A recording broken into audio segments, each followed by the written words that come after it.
평강의 길로 인도하시리로다라는 말씀으로 오늘 함께 말씀 나누겠습니다. 이번 주는 성탄절이 있는 주간입니다. 오늘은 성탄절이 있는 이 주간을 맞이해서 예수님이 오시기 전에 있었던 일, 이것을 함께 말씀을 통해 살펴보도록 하겠습니다. 오늘 읽은 이제 본문 말씀은 누가복음 말씀인데, 누가복음은 예수님의 일생 그리고 그분이 어떤 가르침을 하셨고 또 어떤 사역을 하셨는지를 전해주는 4개의 복음서 중에 한 권이죠. 누가는 이 책을 기록하면서 기록의 목적을 이렇게 밝히고 있습니다. 이 부분 같이 한번 읽어볼게요. 시작. 우리 중에 이루어진 사실에 대하여 처음부터 목격자와 말씀의 일꾼된 자들이 전하여 준 그대로 내력을 전술하려고 붓을 든 사람이 많은지라. 그 모든 일을 근원부터 자세히 미루어 살핀 나도 데오빌로 각하에게 차례대로 써 보내는 것이 좋은 줄 알았노니 이는 각하가 알고 있는 바를 더 확실하게 하려 함이로라. 이 글을 보면 알겠지만 어떤 일이 일어났어요. 예수님이 죽으시고 부활하신 것을 믿지 못하는 수많은 사람들이 있었지만 그 부활이 있은 이후로 어떤 일이 일어납니다. 수많은 사람들이 이 복음을 듣고 예수님을 믿고, 어떤 면에서는 이스라엘과 그 고대 근동, 심지어 이제 유럽까지 해서 수많은 지역의 사람들이 하나님을 알지 못했던 사람들인데, 복음이 전해지면서 정말 엄청나게 많은 사람들이 그것을 믿고, 그 믿는 것 때문에 실은 도시마다 나라마다 어떤 면에서는 새로운 세력, 또 새로운 변화, 어떤 면에서는 굉장히 어떤 어지러움도 나타났습니다. 왜냐하면 믿지 않는 사람들의 어떤 무리 속에서 믿는 사람들이 나타나는 것은요, 큰 혼란이 야기되는 일이에요. 핍박도 일어나고 잡아서 죽이는 일도 일어나고, 그럼에도 불구하고 계속 복음이 퍼져나가죠. 그래서 그런 일이 일어났어요. 우리 중에 이루어진 사실에 대하여. 그래서 그 모든 일이 과연 어떻게 된 일인지를 전하고자 누가가 이 모든 일을 처음부터 이 모든 것을 쓴다. 데오빌로 각하, 실은 누군지는 정확히 알 수 없어요. 로마의 총독 중에 한 명이라고 생각이 되는데, 그러니까 데오빌로도 그 일에 대해서 이제 궁금한 거죠. 도대체 어떤 일이 벌어지고 있는 것인가? 왜 이런 상황들이 벌어지고 있는가?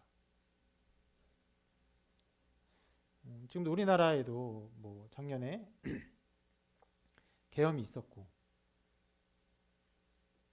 너무나 많은 어떤 미디어와 어떤 영상들, 기록들이 있음에도 불구하고 그 계엄의 일들을 법정에서 밝히는 그 과정이 꽤 길게 진행되고 있죠.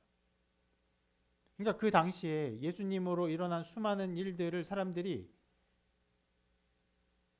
도대체 이것은 어떤 일인가? 어떻게 해서 이런 상황들이 벌어졌는가에 대해서 의문을 품고 알고 싶어 하죠. 그러니까 이 글을 쓴 것입니다. 처음부터 자세히, 차례대로 이렇게 쓰는 것이. 자, 그렇게 어떤 면에서 이 누가복음이 예수님에 대한 모든 것들을 처음부터 어떤 지점까지 다 써보내는 것이 이 기록의 목적인데, 실은 이 누가복음은 예수님에 대한 것으로 시작하지 않고 요한에 대한 이야기로 시작합니다. 요한이 어떻게 태어났는지 그것을 먼저 기록하는데, 왜냐하면 예수님의 이야기를 하면서 요한의 이야기를 빼놓을 수 없기 때문에 그렇습니다. 요한의 이야기를 반드시 써야 했던 이유는 이렇게 볼 수 있어요. 요한이 예수님에게 세례를 베풀었어요. 그리고 세례 요한은 예수님의 길을 준비하기 위해서 보냄받은 선지자이기 때문에 그렇습니다. 실은 여기서 한 가지를 더 생각할 것이 있습니다. 뭐냐면 예수님이 왜 요한에게 세례를 받아야 했는가? 이것까지 좀 보면은 요한이 반드시 예수님께 세례를 베풀었어야 했고 예수님은 세례를 받았어야 했고 이것들을 알 수 있는데 좀 너무 많이 좀 가는 면이 있어서 그것은 설명하지 않을 거예요. 단지 그 사실 요한이 예수님의 세례를 베풀었고 예수님은 요한에게 세례를 받아야 했고 그렇게 요한이 중요한 인물이기 때문에 누가복음은 요한의 출생부터 기록하고 있다. 이것을 생각하고 또 그렇게 지나가도록 하겠습니다. 그리고 그런 요한의 어떤 출생을 먼저 기록하고 있는데 요한이 어떻게 그 어머니의 태에 임신하게 되었는지부터 다룹니다. 그 당시의 상황을 이렇게 기록하고 있어 같이 한번 읽어보겠습니다. 시작.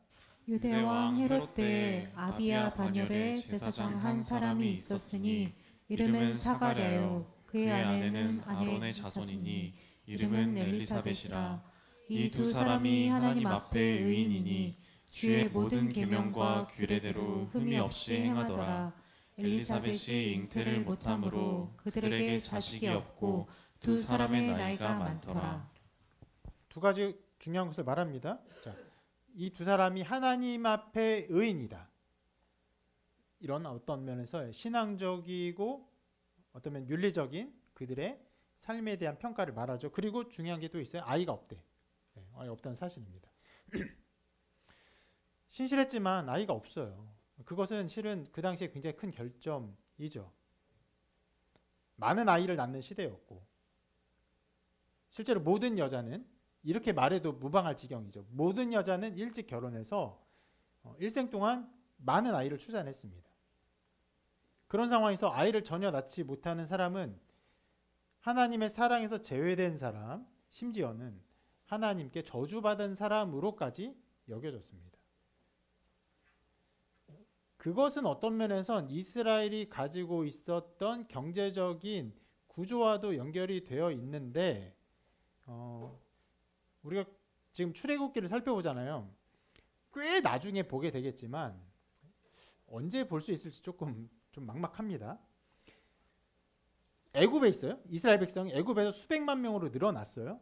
그리고는 어떻게 됩니까? 출애굽해서 어디로 갑니까? 지금의 이스라엘 지방 팔레스타인 땅으로 가요. 그 땅을 쉽게 차지하지 못하죠. 어떻게 합니까? 여호수아의 인도와의 전쟁을 해요. 요단강 동쪽에서 요단강을 건너서 남쪽 북쪽을 치면서 그 팔레스타인 지방 전체를 전쟁으로 차지하게 됩니다. 그렇게 차지한 이후에 어떻게 하냐면 모든 지파, 모든 사람들에게 땅을 골고루 분배합니다. 그렇게 분배받은 땅은 이제 어떻게 해야 하냐면 자기의 소유로 팔지 못해요. 토지 매매가 금지됐습니다.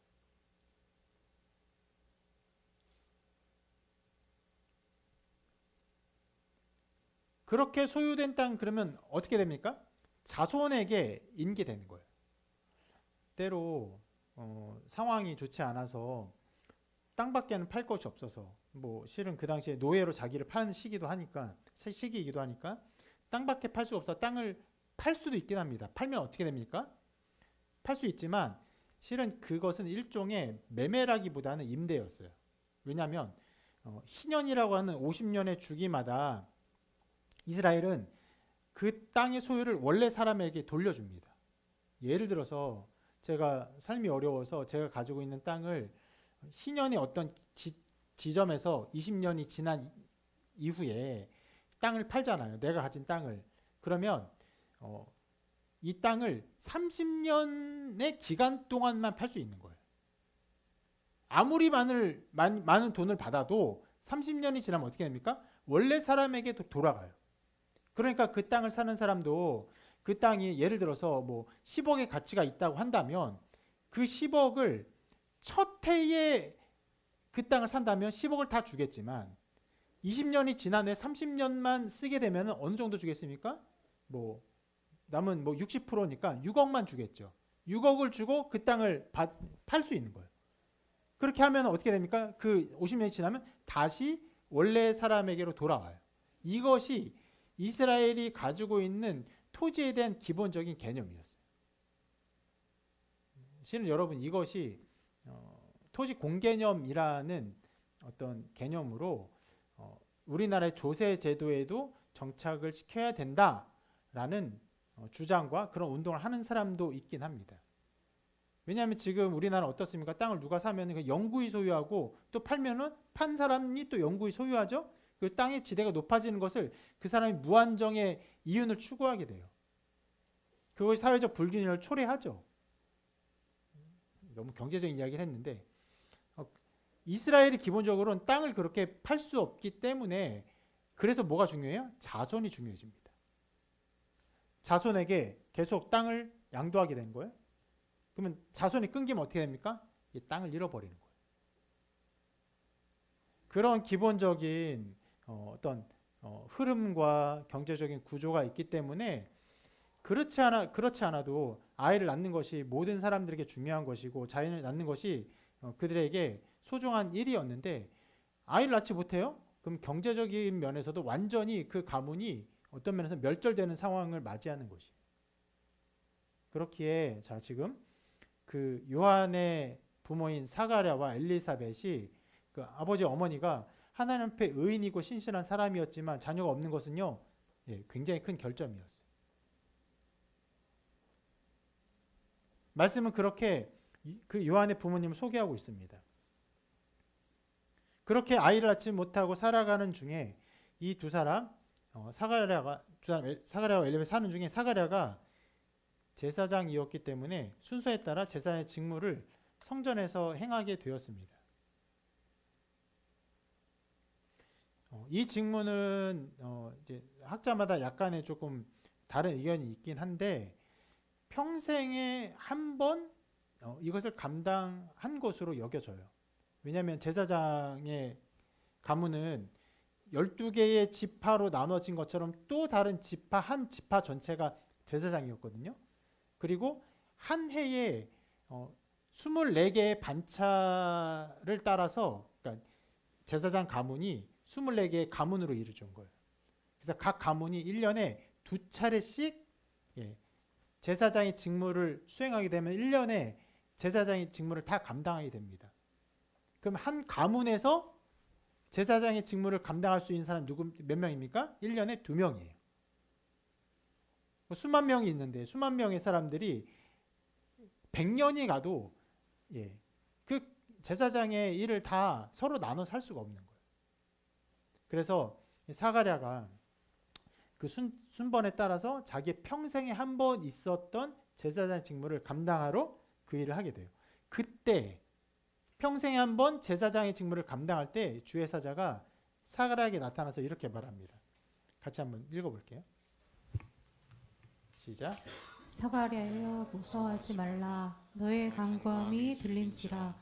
내 아내 엘리사벳이 내게 아들을 낳아주리니 그 이름을 요한이라 하라. 너도 기뻐하고 즐거워할 것이요 많은 사람도 그의 태어남을 기뻐하리니 이는 그가 주 앞에 큰 자가 되며 포도주나 독한 술을 마시지 아니하며 모태로부터 성령의 충만함을 받아 이스라엘 자손을 주 곧 그들의 하나님께로 많이 돌아오게 하겠습니다. 그가 또 엘리야의 신령과 능력으로 주 앞에 먼저 와서 아버지의 마음을 자식에게 거스르는 자를 의인의 슬기에 돌아오게 하고 주를 위하여 세운 백성을 준비하리라. 천사가 사가랴에게 너의 기도가 응답되었다. 그리고 아들을 낳을 것이라고 말해줘요. 얼마나 큰 기쁨이겠습니까? 아들이 없는 자에게 심지어는 이 두 사람은 나이가 많아서 아이를 낳을 수 없는 때까지 갔어요.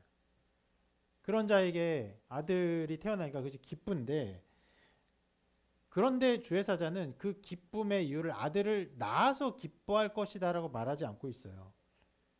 너가 왜 기뻐할 것이냐면 이렇게 말합니다. 주 앞에 큰 자가 되며 누가? 요한이. 그래 날 아들이 주 앞에 큰 자가 돼요. 또 뭐라고 말합니까? 이스라엘 자손을 주 곧 그들의 하나님께로 많이 돌아오게 하기 때문에 기뻐할 것이다. 그것 때문에 너도 기뻐할 것이고 많은 사람도 기뻐할 것이다 라고 말해요.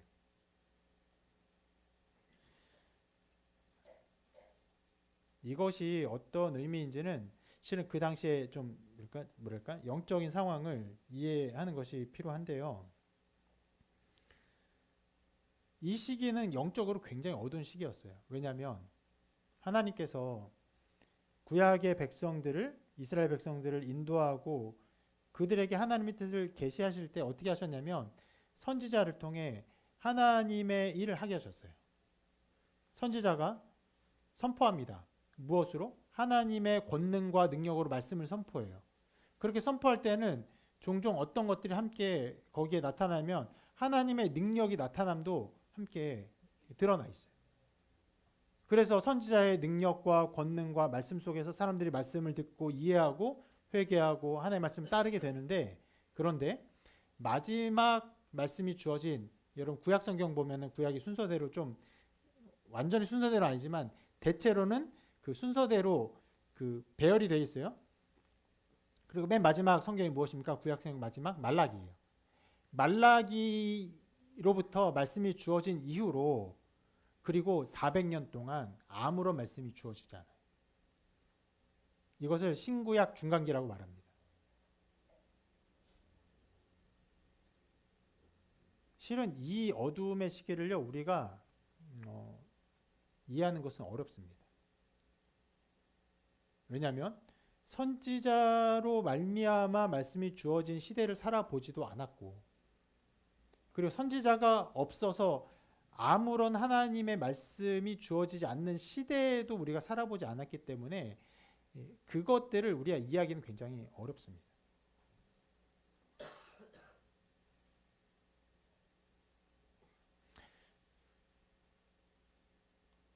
그런데 실제로 이스라엘 백성은 그러한 고통과 어려움 속에서 400년을 넘는 시간을 살아왔어요.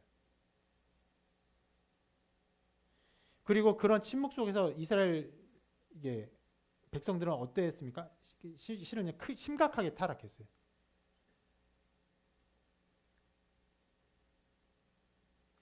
그들이 얼마나 타락했는지는요, 세례 요한이 실제로 사역을 시작한 이후로 요한이 외친 메시지 속에서 우리가 발견할 수 있습니다.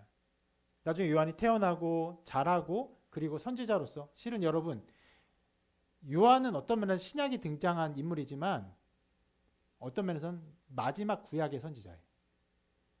예수님이 사역을 시작하기 이전에 마지막 구약 선지자라고 이해할 수 있습니다. 그 요한이 사역을 시작하면 이렇게 외칩니다. 한번 읽어볼게요. 시작. 요한이 많은 바리새인들과 사두개인들이 세례 베푸는 대로 오는 것을 보고 이르되, 독사의 자식들아, 누가 너희를 가르쳐 임박한 진노를 피하라 하더냐. 그러므로 회개에 합당한 열매를 맺고 속으로 아브라함이 우리 조상이라고 생각하지 말라. 내가 너희에게 이르노니 하나님이 능히 이 돌들로도 아브라함의 자손이 되게 하시리라. 이미 도끼가 나무 뿌리에 놓였으니 좋은 열매를 맺지 아니하는 나무마다 찍혀 불에 던져지리라. 얼마나 공격적인 말입니까?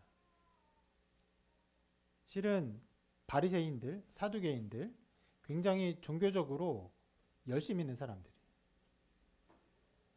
그들의 열심은요 어떤 면에서는 지나칠 정도였어요.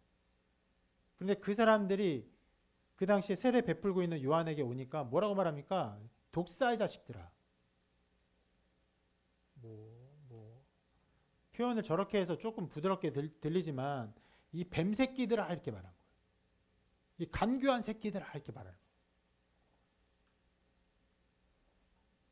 그 요한이 전한 메시지에 관심을 갖고 오는 사람들한테 어떤 면에서는 그들에게 말을 잘 전해서 그들이 회개하고 그리고 돌이키게 하려는 어떤 말을 전하기보다는 이렇게 말하죠. 너희에게 임박한 진노를 누가 피하라고 하더냐. 너희는 진노를 받아 마땅한 자다. 그리고 이스라엘 백성은 늘 그런 마음 가지고 있죠. 왜? 그들이 다 아브라함의 자손이라고. 하나님이 택하신 그 한 사람. 제가 자주 말씀드렸죠. 그 하나님의 구원 역사의 흐름 속에서 아브라함을 택한 것이 굉장히 특별한 하나님의 구원 역사의 한 걸음이었다고. 전 세계 모든 사람이 주지 않고 아브라함을 통해, 그리고 택한 그 이스라엘 백성을 통해 하나님의 계시를 드러내기를 기뻐하셨다고. 그러니까 이스라엘 백성은요, 아브라함을 통해 자기들을 택하시고 자기들에게 말씀을 주신 것이 엄청난 자부심이고 택함 받은 선민이라는 그런 믿음 가운데 살았어요. 그런데 뭐라고 말합니까? 너희들이 아브라함의 자손을 생각하지 말아라. 하나님이 이 돌들로도 아브라함의 자손이 되게 한. 너희들은 돌보다도 못한 자들이다. 이미 도끼가 뿌리에 놓여 있다. 뭐 하는 거예요? 찍으려고 이렇게 준비하고 있는 거예요. 그리고 찍으면 넘어가는 거예요. 그것을 선포하고 있습니다. 여러분, 요한이 종교적으로 열심히 있는 사람들에게 이와 같이 어떤 면에서 공격적이고 엄청난 비판을 가했는데, 요한이 가지고 있는 자기 혼자만의 특별한 어떤 고집스러운 메시지였습니까? 전혀 그렇지 않죠. 이 메시지를요, 수많은 사람들이 기뻐했어요. 수많은 백성들이 요한을 선지자다. 이게 무슨 말입니까? 실은 그 당시에 종교적으로 사람들이 엄청나게 타락했다는 것이.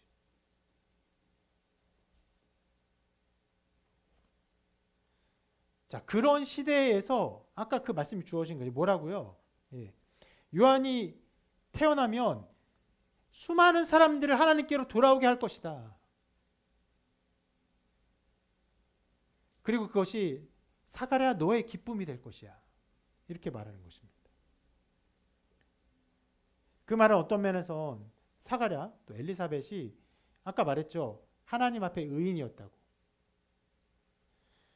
사가랴나 엘리사벳이나 그 당시에 그런 종교적인 타락에 대해서 굉장히 슬퍼하고 안타까워했다는 것을 의미하고 있습니다. 이미 슬퍼하고 있어요. 그런데 말하는 거예요. 천사가 요한이 태어나면 수많은 사람들을 하나님께로 돌아오게 할 것이야. 그리고 그것이 너의 기쁨이 될 것이야.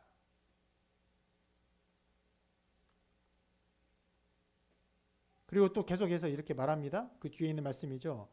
예, 그가 또 엘리야의 심령과 능력으로 주 앞에 먼저 와서 아버지의 마음을 자식에게 거스르는 자를 의인의 슬기에 돌아오게 하고 주를 위하여 세운 백성을 준비하리라. 엘리야가 누굽니까?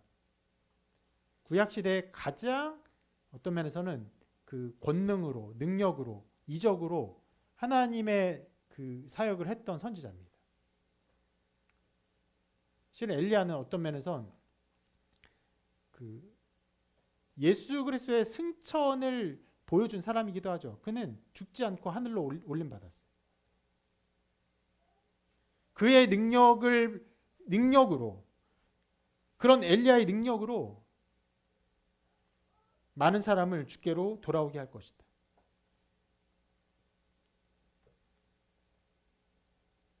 주를 위하여 세운 백성을 준비하리. 실은 사가랴가 이 말씀을 들었지만 이것이 어떤 뜻인지를 이해하지는 못했을 것입니다. 너무나 많은 것이 함축되어 있어요. 주가 누굽니까? 바로 예수 그리스도예요. 예수 그리스도를 위해서 세운 백성? 무엇입니까? 이미 하나님이 태초부터 작정한 예수 그리스도를 믿는 백성들이 있는 것이에요. 실은 이러한 개념 속에서 하나님의 작정과 하나님의 작정 속에 택한 백성이라는 개념, 우리는 이것을 예정설이라고 말하죠. 이 예정론을 말할 때마다 인간의 자유의지는 어떻게 되는 것이며 하나님의 예정은 어떻게 나타나는 것인가 이해할 수 없는, 실은 설명할 수 없는 지점에 가 닿게 됩니다. 근데 그것을 선포해요. 주를 위하여 세운 백성, 하나님 이미 세웠어요. 그 백성을 누가 준비합니까? 요한이 준비하는 것이.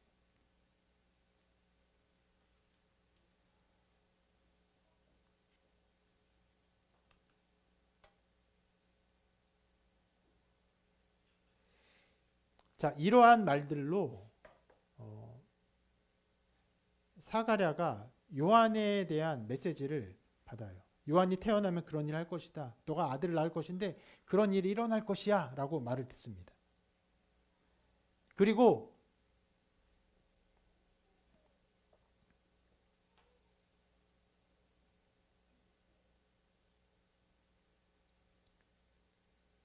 이에 대한 사가랴의 반응이 나오는데 사가랴가 이렇게 말합니다. 내가 이것을 어떻게 할리요? 내가 늙고 아내도 나이가 많으니이다. 이게 좀 완곡한 표현인데 무슨 말입니까? 믿지 못하겠다는 거예요. 천사의 이 소식을 전혀 믿지 못합니다. 그럼 불신앙에 대해서 천사가 이렇게 말합니다. 여기 같이 한번 읽어볼게요. 시작. 나는 하나님 앞에 서 있는 가브리엘이라. 이 좋은 소식을 전하여 내게 말하라고 보냈음을 받았노라. 보라, 이 일이 되는 날까지 내가 말 못하는 자가 되어 능히 말을 못하리니 이는 내가 내 말을 믿지 아니함이거니와 때가 이르면 내 말이 이루어지리라. 반드시 천사가 전한 소식이 이루어질 것이고, 그리고 이제 중요한 말을 합니다. 뭐라고 합니까? 너가 말을 못할 것이야. 뭐 언제까지요? 이 일이 되는 날까지. 언제까지입니까? 그러면 요한이 태어나는 그날까지 너가 말을 못하게 될 것이야. 이렇게 말합니다. 이 부분이 좀 우리가 이제 곧 살펴볼 내용인데 되게 중요한 부분입니다. 그렇게 갑자기 엘리사벳은, 그러니까 사가랴는 그 성전에 들어가서 제사를 하다가 천사로부터 메시지를 받고 그리고 믿지 못하는 상황에서 그 성전을 나온 이후로 말을 못해요. 말을 못한 상황에서 모든 일이 진행됩니다. 그 중간에는 실은 어떤 일이 벌어지냐면, 오늘 말씀과 이 말씀의 중간 사이에서 어떤 일이 벌어지냐면 천사가 마리아에게 와서 마리아의 예수님을 잉태하는 소식을 전합니다. 마리아는 자신의 잉태 소식을 듣고 어디에 누구한테 가냐면 요한을 잉태한 엘리사벳에게 가요. 그리고 거의 3개월 동안 요한을 거의 낳을 때까지 두 사람이 함께 지내요. 함께 지내면서 시간을 보내는데, 그리고 이제 시간이 지나 요한이 태어나고 한 장면이 오늘 읽은 말씀이에요. 오늘 읽은 말씀에 두 가지가 나와 있는데, 요한이 태어난 장면에서 일어난 일, 그리고 사가랴 찬송한 내용이 나옵니다. 먼저 요한이 태어난 장면과 그리고 요한의 이름을 짓는 것에 대한 어떤 상황들이 나오는데 이렇게 기록하고 있어요. 한번 읽어볼게요. 시작. 엘리사벳이 해산할 기한이 차서 아들을 낳으니 이웃과 친족이 주께서 그를 크게 긍휼히 여기심을 듣고 함께 즐거워하더라.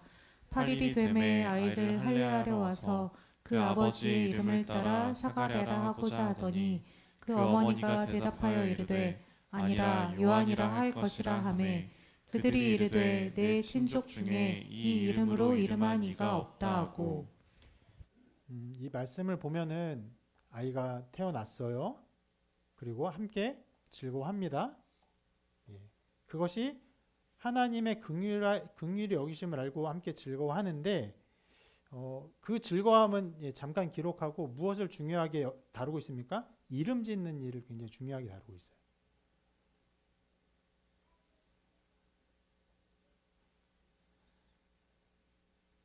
왜냐하면 그들이 보통 이름 짓는 방법에 따라서 이름을 짓지 않았고 사람들이 그것을 이상하게 여겼기 때문이에요. 우리가 아까 본 말씀에서 사가랴는요, 천사로부터 요한이라고 이름을 지어라 라는 말씀 들었어요. 그리고 어떤 면에서 사가랴는 그것을 아내에게 말했겠죠. 그래서 아이가 태어나고 태어나고 8일 만에 할례를 합니다. 할례할 때에 지금 아이의 이름을 짓고자 하는데 엘리사벳은 아니 요한이라고 지을 것이다 라고 말을 해요. 그러니까 사람들이 이상하게 여기죠. 아니 친척 중에 아무도 이 이름이 없는데 왜 그렇게 이름을 짓느냐. 여러분 지금도 이스라엘도 그렇고 중동의 많은 나라들이요, 이름을 대부분 그 친척들의 이름을 따고 이어서 짓습니다. 뭐 무슨 이름의 벤 어쩌고 하면요, 누구의 아들의 이름 이렇게 하는데, 그래서 아버지의 이름을 많이 따요. 그래서 아버지에게 그 이름을 어떻게 짓는지 물어보는 것을 이렇게 기록합니다. 그의 아버지께 몸짓하여 무엇으로 이름을 지으려 하는가 물으니 그가 서판을 달라하여 그 이름을 요한이라 쓰매 다 놀랍게 여기더라. 자, 이것을 보면 요한이 태어난 이후 8일이 될 때까지 사가랴가 말을 하지 못하고 있음을 알 수 있습니다. 그래서 몸으로 대화해요. 그래서 뭐 칠판으로 대화합니다. 요한이로 써요. 다 놀랍게 여기는데 자, 이 이후의 일을 이렇게 기록합니다.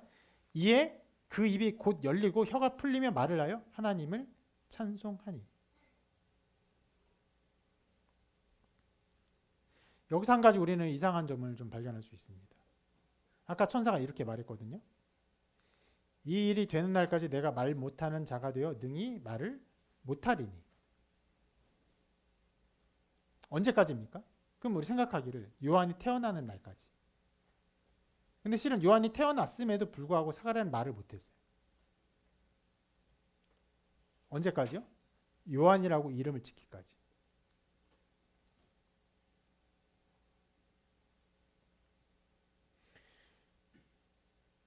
그러면 우리가 이렇게 생각할 수 있는데 이 일이 되는 날까지가 단순히 요한이 태어나는 것만이 아니라 천사가 사가랴에게 예언한 대로 요한이라고 이름을 짓는 그 모든 일이 성취되는 것까지라고 말하는 것이.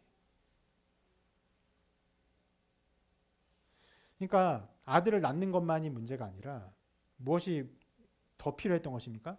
사가랴가 자기가 들은 대로 이름을 짓고 친척들이 그것을 좀 만류할지라도 그거 들은 대로 이름을 짓고 그 뜻에 순종하는 것이 중요했음을 보여주는 것이. 우리는 이러한 결론을 내릴 수 있습니다. 하나님께서 사가랴의 믿음의 고백을 중요하게 다루신 것이.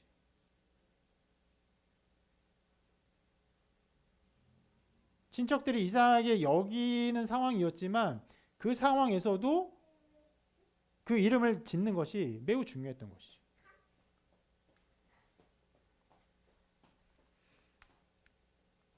하나님은 지금 무엇을 굉장히 중요하게 다룬 거예요? 사가랴의 믿음의 어떠함, 그 믿음의 고백을 중요하게 다루고 있어요.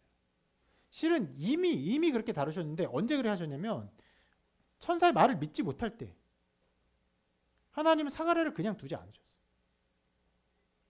어떻게 하셨습니까? 말을 못하게 하셨어요. 한편으로는 징계라고 볼 수 있지만 실은 그냥 징계라고 볼 수는 없을 거예요. 도리어 이렇게 말할 수 있는데 그의 믿음 없음을 믿음으로 인도하신 하나님의 간섭이라고 말할 수 있을 것입니다. 여러분, 실은 이 모든 상황에서 무엇이 중요합니까? 요한이 태어난 것, 그리고 요한이 나중에 자라서 예수님의 길을 인도하는 것들이 매우 중요해요.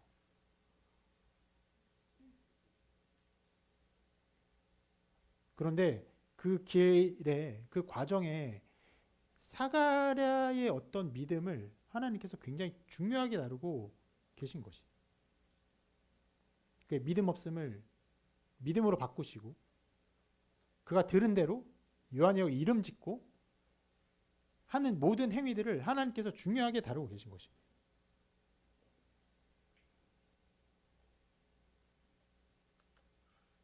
심지어는 아이가 태어날 때까지 이름을 지을 때까지 하나님 사가랴를 침묵 속에 두셨어요. 그 침묵 속에서 사가랴가 무엇을 했을까요? 10달이에요. 10달의 기간 동안 무엇을 했을까요? 들은 말씀을 계속 되뇌었겠죠. 그에게 주신 모든 말씀을 묵상했겠죠. 침묵 속에서. 아무 말도 하지 못했지만 그는 그 침묵 속에서 가장 깊은 묵상의 시간을 가졌어요. 하나님의 일을 바라보게 하셨어요. 침묵 속에서 일하시는 하나님을 생각하게 하셨습니다. 실은 이것은요, 자, 침묵 속에서 하나님이 하나님의 일을 하신다는 것은요, 그 시대 가운데 일하신 하나님의 방식이었어요. 자, 그 시대가 어떤 시대라고 했죠? 아까 400년간의 침묵의 시간.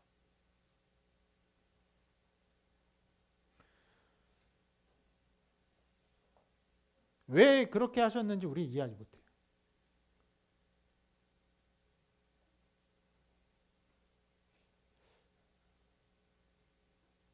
우리의 어떤 인간적인 마음으로는 하나님께서 그 당시에 그 시대에 살았던 400년간의 시간 동안 이스라엘 백성을 너무 가혹하게 대하신 것은 아닌가 하는 생각도 들어요.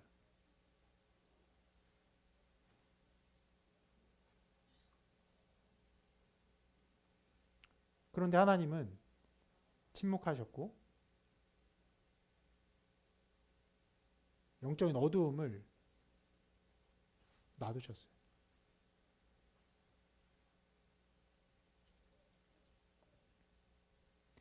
그리고 그런 어두움과 침묵의 시간이 지난 후에 마침내 어떤 일이 일어납니까?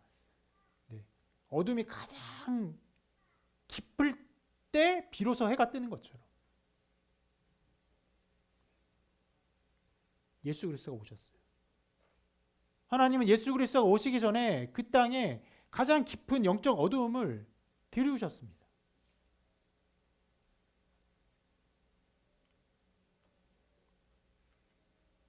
시대적인 어두움도 마찬가지고 실은 사가랴도 마찬가지예요. 사가랴가 아이를 갖기까지 얼마나 노력했겠습니까? 그런데 아이를 낳을 수 없는 그 나이까지 그를 불임이라는 어둠 가운데 두셨어요.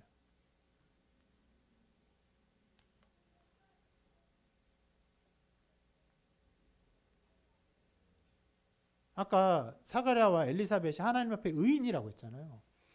의인이기 때문에 그가 받는 영적인 고통은 대단했을 것입니다. 사람들이 보여주는 어떤 영적 타락, 사회적인 타락들, 그 보는 것, 그 자기 가정에 자녀가 생기지 않는 것으로 말미암아 나타나는 그 고통도 대단했을 것이에요. 하나님은 그렇게 하나님의 일을 함에 있어서 어둠을 사용하셨어요.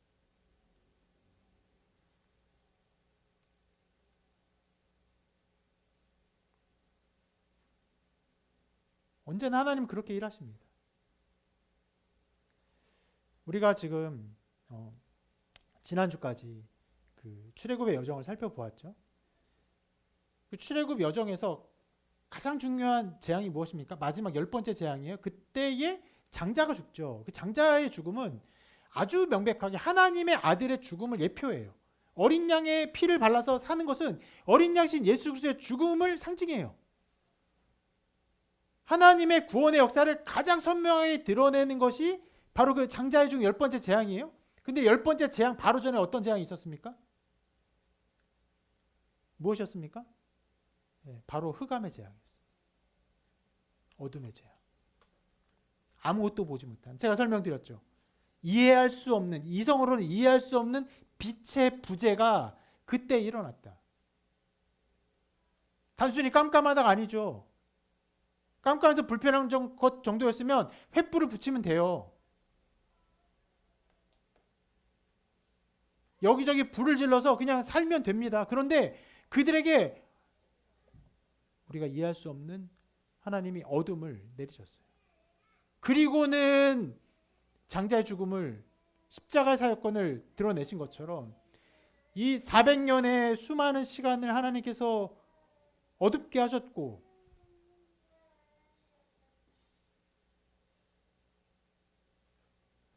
사가랴 개인에게도 불임이라는 굉장히 긴 시간, 모르겠어요. 일찍 결혼했으면 10대 후반에 20대 초반에 결혼했을 것이고 아이를 낳지 못한 나이라면 40대 중후반이 됐겠죠. 20년 30년 가까운 시간에 그 긴 어두움을 사용하셨어요.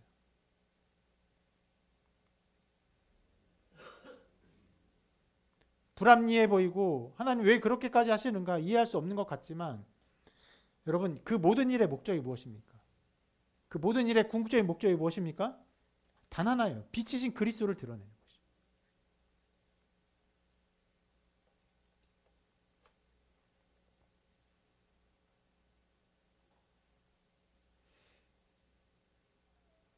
어둠 속에서 예수 그리스도가 찬란하게 오셨고 사가랴조차도 불임의 어둠 속에 영적 어둠 속에 살면서 그 아들이 예수 그리스도를 예비하는 존재로 태어남을 알게 하셨습니다.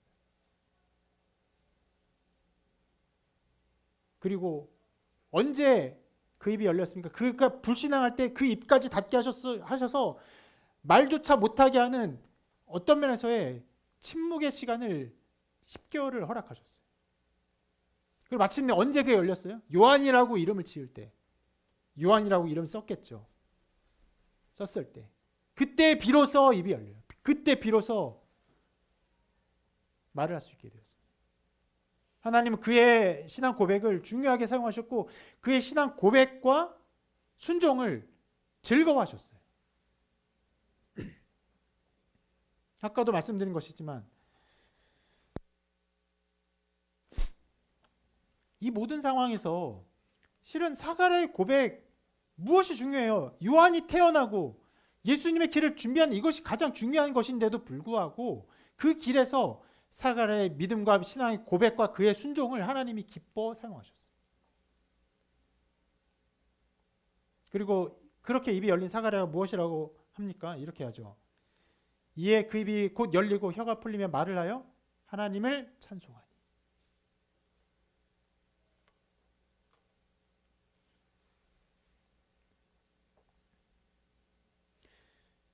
이 찬송은 굉장히 놀라운 찬송이었습니다. 너무나 기이하고 영적인 찬송이어서 실은 그 찬송이 좀 이따 우리가 볼 내용이지만 그 찬송에 대한 사람들의 반응을 성경에 먼저 기록해요. 한번 읽어볼게요. 이렇게 반응했습니다. 시작. 그 근처에 사는 자가 다 두려워하고 이 모든 말이 온 유대 산골에 두루 퍼짐에 듣는 사람이 다 이 말을 마음에 두며 이르되 이 아이가 장차 어찌 될까 하니 이는 주의 손이 그와 함께 하심이러라. 그 찬송 때문에 사람들의 마음이 하나님을 경외하는 그 두려움이 가득 차요. 그게 퍼집니다. 그리고 이 아이가 과연 어떤 일을 하게 될지에 대한 믿음의 기대감이 가득 차게 됩니다.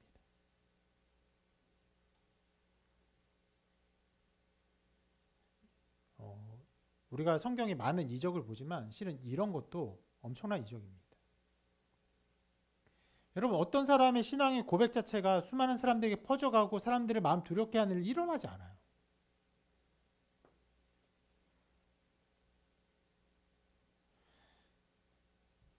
지금도 여러분은 말씀 가운데 은혜를 받고 말씀 가운데 많은 것을 깨달아도 여러분 하루 지나고 이틀 지나면 여러분 마음이 어떻습니까? 굉장히 빠르게 그 은혜를 받지 않은 사람처럼 사그라지고 변화되는 것을 느끼죠. 그렇게 여러분 이 사가랴의 그 찬송 실은 그들이 이해할 수도 없었어요. 이해할 수 없었던 그 찬송 가운데 사람들이 두려움을 느끼고 경외감을 느끼고 하나님의 일하심을 기다리게 한 것은 놀라운 이적이에요. 그리고 사람들을 놀라게 했던 찬송이 이제 그 뒤에 쭉 기록됩니다. 이 부분을 한 구절씩 좀 살펴보도록 할게요. 먼저 이렇게 말합니다. 같이 한번 읽어볼게요. 시작. 찬송하리로다 주 이스라엘의 하나님이여 그 백성을 돌보사 속량하시며 우리를 위하여 구원의 뿔을 그 종 다윗의 집에 일으키셨으니. 자, 여러분 지금 어떤 것을 하고 있습니까? 사가랴가 입이 열리고 그리고 하나님을 막 찬송하는데 잘 보시면 아들을 주신 하나님을 찬송한 것이 아니에요. 하나님이 앞으로 하실 일을 찬송하고 있어요.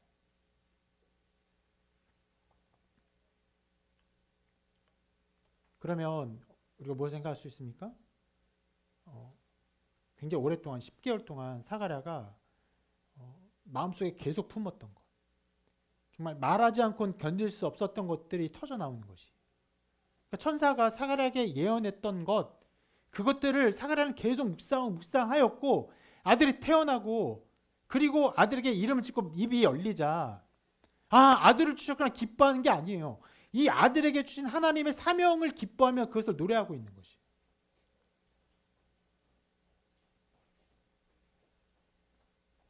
먼저 그렇게 말하죠. 무엇을 찬양합니까?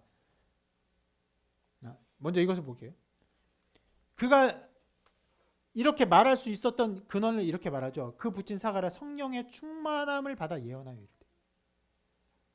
이것은 사가랴의 어떤 개인의 고백 수준이 아니었어요. 하나님께서 그의 영을 감동하사 하나님의 영광을 드러내시는 고백이었고 예언이었던 것입니다. 그리고 먼저 말한 것이 무엇입니까? 이렇게 말하죠. 그 백성을 돌보사 속량하시며. 속량이 무엇입니까? 이 성경적 용어인데 죄사함이에요. 죄사함. 우리가 예수님의 사역의 가장 큰 부분을 무엇이라고 봅니까? 바로 십자가죠. 십자가의 사역에 있어서 가장 큰 것이 무엇이? 바로 우리를 위한 죄사함. 우리 죄값을 치르시고 주님이 죽으신 것.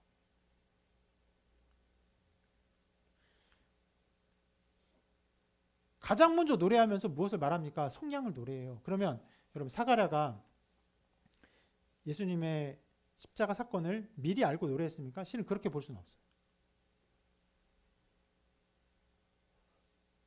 하나님의 영이 그에게 임하셔서 하나님의 마음이 그의 마음에 담기고 하나님의 뜻을 보면서 하나님이 그의 백성에게 주시는 가장 귀한 것을 먼저 노래해요. 무엇입니까? 그 백성들의 죄를 사해 주시는 거예요. 그 백성들을 긍휼히 여기사 죄 가운데 있는 그들을 사하시고 그들을 용서하시는 하나님의 마음을 가장 먼저 노래하는 것이.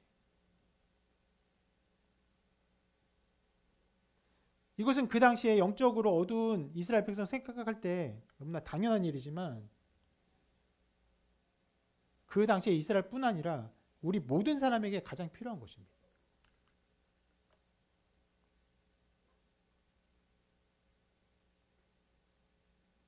인간 언제나 죄의 문제 가운데 고통합니다. 내가 하나님의 자녀가 될 수 있는가? 내가 하나님의 자녀로서 합당한가? 구원받을 자격이 있는가를 염려합니다. 그렇기에 우리에게 가장 중요한 것은 죄사함이에요. 그것을 먼저 노래하고 있는 것입니다.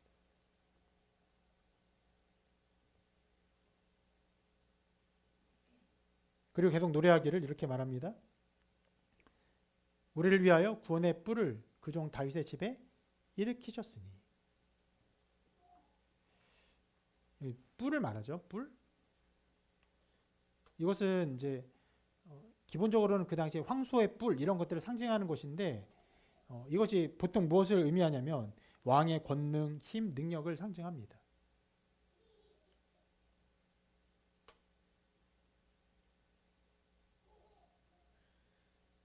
다윗의 집에 그런 구원의 뿔, 구원의 권능, 하나님의 권능과 힘이 있음을 선포하고 있어요.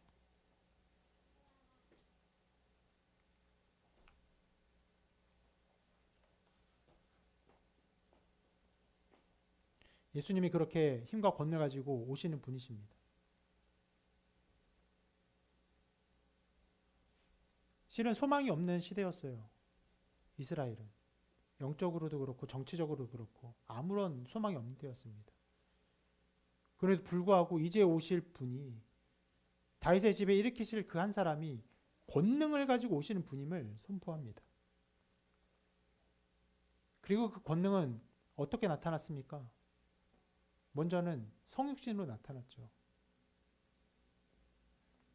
그 어머니 또 그 아버지의 돌봄이 없으면 살아갈 수 없는 아주 연약한 인간의 모습으로, 아기의 모습으로 이 땅에 태어나셨습니다. 그리고 주님의 가장 큰 권능은 어디에 있습니까? 십자가죠. 십자가는 무엇을 상징합니까? 연약함의 상징이에요. 죽음의 상징입니다. 주님은 가장 힘이 없는 존재로 죽임당하게 하신 어린 양으로 십자가에 죽으셨습니다. 그것이 권능이에요. 하나님의 능력이에요. 어떤 능력입니까? 십자가의 죽으심으로 모든 죄를 짊어지고 그 죄를 속량하시는 가장 큰 권능과 힘을 드러내셨습니다.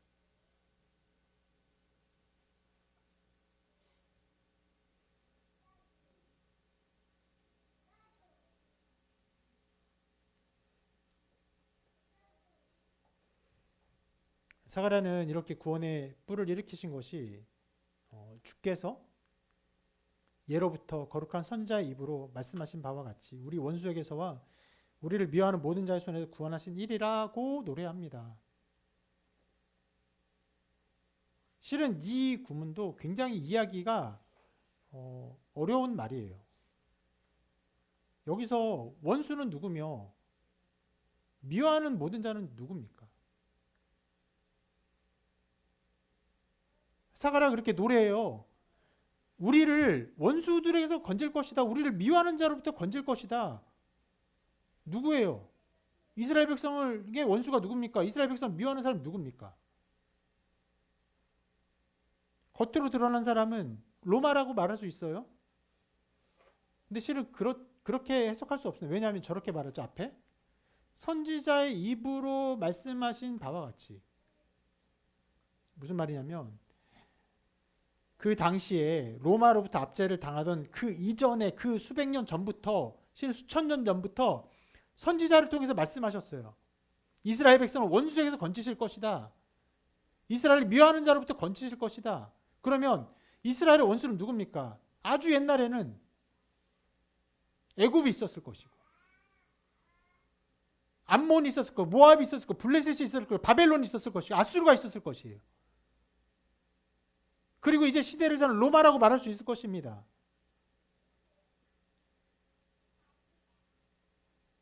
실은 그 대적은요 시대마다 바뀌었어요. 그럼 시대마다 나타나는 어떤 정치적인 대적을 하나님께서 물리치신다 이것을 말합니까? 아니요. 실은 이런 것들을 말하는 것인데 하나님의 백성은 언제나 이 세상 속에서 미움을 받는 존재. 미움을 받는 존재예요. 세상 주관자들로부터 이 세상 권세자들로부터 미움을 받아요.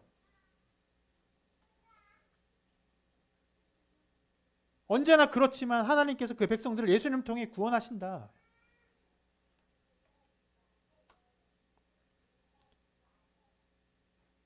원수들이 나타나는 것, 미워하는 자들이 나타나는 것은요. 실은 그 이전에 이스라엘 역사 속에서 엄청나게 나타났지만 그 이후에도 교회가 세워진 이후에, 교회가 본격적으로 세운 이후에도 세상 역사 속에서 엄청나게 나타난 일입니다. 지금은 안 그렇습니까? 지금도 그렇죠. 복음이 전해지는 모든 곳에서 얼마나 많은 사람이 핍박을 받으며 우리는 어떻습니까? 우리는 이 나라에서 아무런 미움받지 않고 살아가고 있습니까?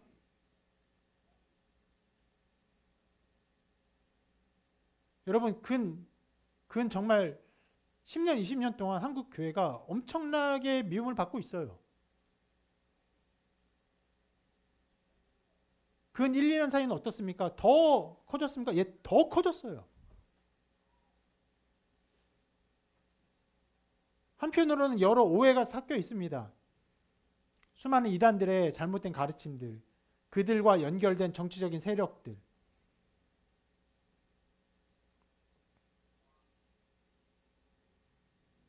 거기에 엮여서 교회도 같이 미움받고 같이 비난받고 있습니다. 실은 어떤 면에서는 교회에서 잘못된 가르침을 갖고 또 잘못된 정치적 행동하는 수많은 사람들 때문에 교회가 더 핍박받고 미움받고 있어요. 그런 행동들이 우리가 서 있는 자리를 말해줍니다. 단 한순간도 교회는, 하나님의 나라는, 하나님의 백성들은요 원수가 없었던 때가 없고 미워하는 자가 없었던 때가 없어요. 그런데 그것에서 구원하십니다. 하나님께서 구원하십니다. 그것을 노래하고 있어요.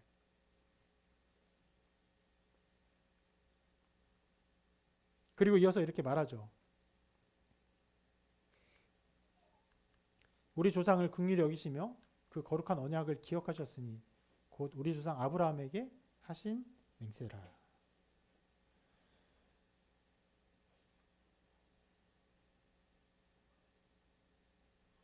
참 사람이 할 수 없는 고백입니다.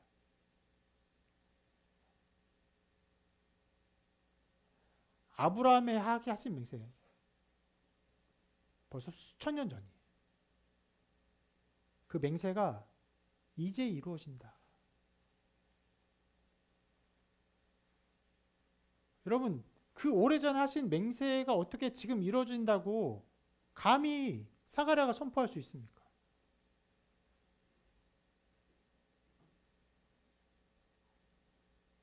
그 모든 것은요, 천사가 사가랴를 통해 주신 모든 예언의 말씀, 더 나아가 이 요한이 할 일, 누굽니까? 바로 예수 그리스도를 예표하고 예수 그리스도가 수많은 사람을 구원하기 때문에 이제 아브라함에게 주신 그 맹세가, 그 언약이 이제 성취된다라고 담대히 선포할 수 있는 것이죠.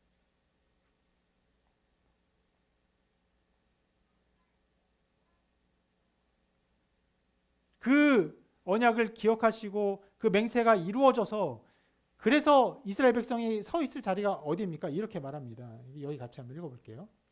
시작. 우리가 원수의 손에서 건지심을 받고 종신토록 주의 앞에서 성결과 의로 두려움이 없이 섬기게 하리라 하셨도다. 하나님을 섬기는 것입니다. 그전에는 원수의 손에 있어서 섬기지 못해요. 미워하는 자의 손에 빠져서, 원수의 손에 빠져서 하나님을 따라가지 못합니다.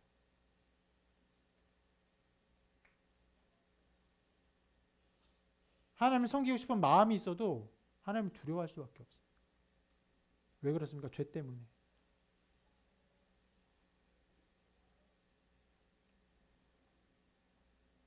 여러분, 인간이 가지고 있는 죄에 대한 근원적인 공포, 그로 말미암아 하나님께 갖는 근원적인 공포는요, 인간의 힘으로 뗄 수 없어요. 벗을 수 없어요.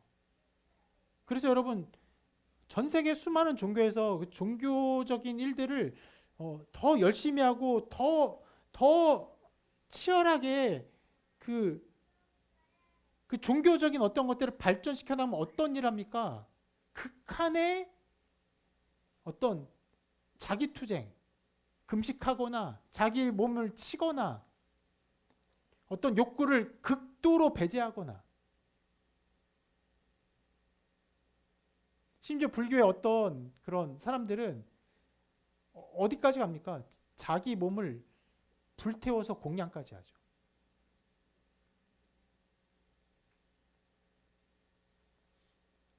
그것이 왜 그렇습니까? 그것이 어떤 면에서는 궁극에 이르는 길, 생명에 이르는 길이라고 생각하여 사는 것이에요.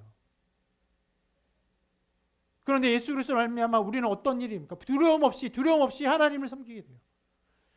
하나님 아버지라고 불러요. 하나님 아버지, 아빠라고 부르면서 기뻐합니다. 그런 일들이 우리에게 나타나는 것이에요.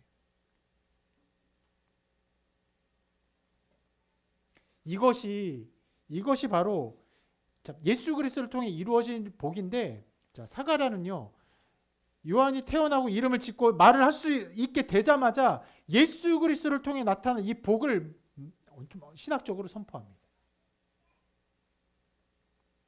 그리고 이제 비로소 요한을 향한 한마디의 복을 이렇게 노래해요. 같이 한번 읽어볼게요. 시작. 이아이여, 내가 지극히 높으신 이의 선지자라 일컬음을 받고 주 앞에 앞서가서 그 길을 준비하여 주의 백성에게 그 죄 사함으로 말미암는 구원을 알게 하리니 이는 우리 하나님의 긍휼로 인함이라. 그 요한에 대한 말을 한마디 하죠. 지극히 높으신 이의 선지자. 이제까지 본 것이 예수 그리스도의 사역인데 그 영광스러운 일을 준비하는 자기 때문에 이 아이가 복된 것이. 그리고 이 아이가 무슨 일합니까? 주 앞에 가서 예수 그리스도의 길을 예비해요. 그리고 주의 백성에게 그 죄사를 알면 구원을 알게 해요. 누구를 알게 한다는 것입니까? 예수 그리스도를 알게 하는 것이에요. 그 모든 것이 무엇으로 이루어집니까? 하나님의 긍휼로 이루어진 것이. 하나님이 사가랴와 엘리사벳을 긍휼히 여기셔서 요한을 보내셨고, 하나님께서 이스라엘 백성을 긍휼히 여기셔서 예수 그리스도를 보내셨고, 그 모든 일이 우리에게 나타나는 구원의 사역임을 노래하고 있는 것입니다. 그리고 그렇게 하나님의 긍휼로 요한과 예수 그리스도가 이 땅에 오시고, 그리고 요한이 예수 그리스도의 길을 준비하고 나타날 결과를 이렇게 노래합니다. 같이 읽습니다. 시작. 이로써 돋는 해가 위로부터 우리에게 임하여 어둠과 죽음의 그늘에 앉은 자에게 비치고 우리 발을 평강의 길로 인도하시리로다. 마침내 해가 비칩니다. 돋는 해가 비쳐요. 예수 그리스도가 이 땅에 오시고 모든 세상이 영적으로 어두워서 썩어질 수밖에 없지만 그 빛이 오셔서 밝게 빛납니다.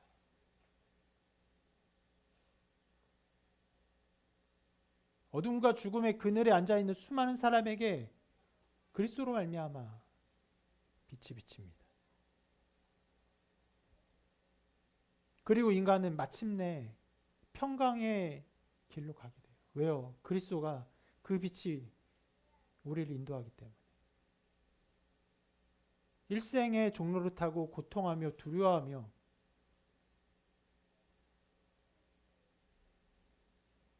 갈 바를 알지 못하고 헤매이고 정욕의 노예가 되어서 인생을 허비하고 죽음을 두려워하며 살아갈 수밖에 없는 우리를요, 평강의 길로 인도하십니다. 그 빛이 나타났기 때문에 그 빛이 비치자마자 어마어마한 일들이 나타나서, 그래서 누가복음을 기록한 것이죠. 데오빌로여, 이 모든 일을 처음부터 차례로 써보는 것이 옳은 줄로 생각하오니,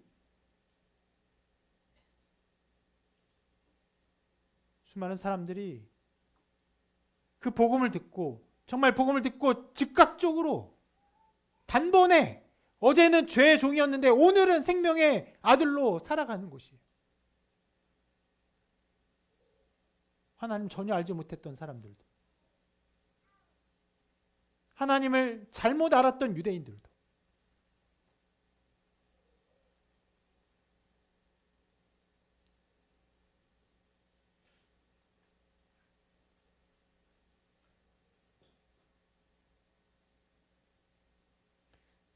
사가랴는 이렇게 요한의 탄생과 함께 예수 그리스도의 영광을 선포했습니다.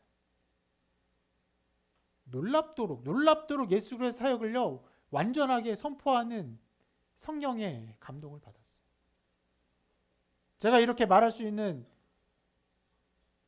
이렇게 어떤 면에서는 설명할 수 있는 것은요, 이 모든 일이 다 이루어졌고, 이 모든 일을 성령께서 저에게 또 알게 하셨고 믿게 하셨고, 그 믿음 속에 하나님의 자녀가 되게 하셨고, 그 믿음 속에서 그 복음의 증인이 되게 하셨기 때문입니다.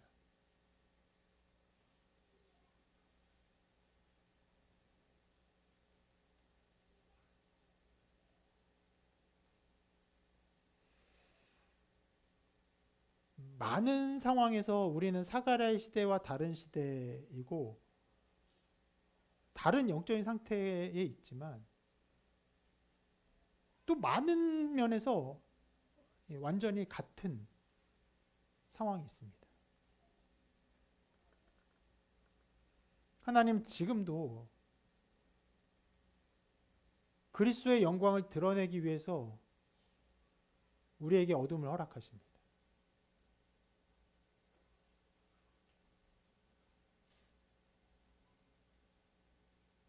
그 어둠 속에서 우리가 갈 길을 때로 알지 못하고 넘어지고 낙심하기도 하지만, 우리가 어디에서 길을 찾습니까? 오직 예수 그리스도. 이 땅에 오시고 죽으시고 부활하신 예수 그리스도 안에서 우리의 길을 찾습니다. 그리고 우리의 고백을 하나님이 기뻐하세요. 너무나 기뻐하십니다. 구원의 역사 속에서 우리가 살아가는 어떤 삶의 흔적들이 어떤 특별한 역사와 특별한 능력을 나타내는 것들이 아닐지라도, 구원의 역사 속에서 가장 중요한 것은 그냥 요한이 태어난 것이, 요한이 사역한 것이고 예수를 사역한 것입니다. 그럼에도 불구하고 사가랴의 고백을 하나님이 기뻐하셨던 것처럼 지금도 하나님 우리의 고백을 기뻐하십니다. 우리 고백을 받기를 즐거워하세요. 그리고 우리 고백을 온전하게 하기 위해서 우리에게 때로 어둠을 주세요.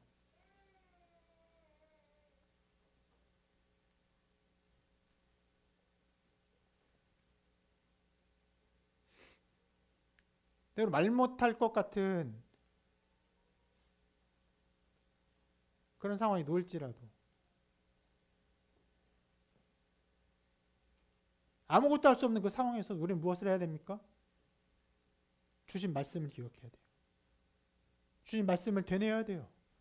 그리고 그것이 무엇인지를 깊이 바라보아야 합니다. 그리고 우리가 말할 수 있을 때 어떻게 됩니까? 하나님을 찬송해야 돼요. 우리의 찬송을 들으실 하나님을 기뻐하며 예수 그리스도를 드높여야 됩니다.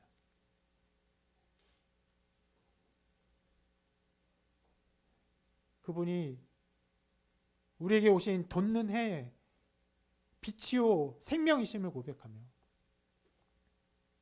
우리를 평강의 길로 인도하심을 고백하며 살아야 합니다.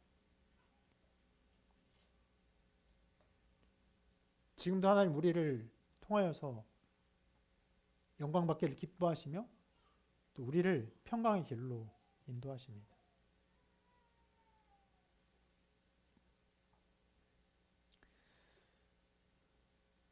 정말 놀랍도록 신학적이고 영광스러운 이 사가랴의 노래가 그 지역에 퍼졌어요. 사람들이 그래서 두려워했고 사람들이 어떤 일이 벌어질까 궁금해했고 그리고 마침내 몇 달이 지나지 않아 하나님의 아들이신 예수께서 연약한 아기로 이 땅에 오셨습니다.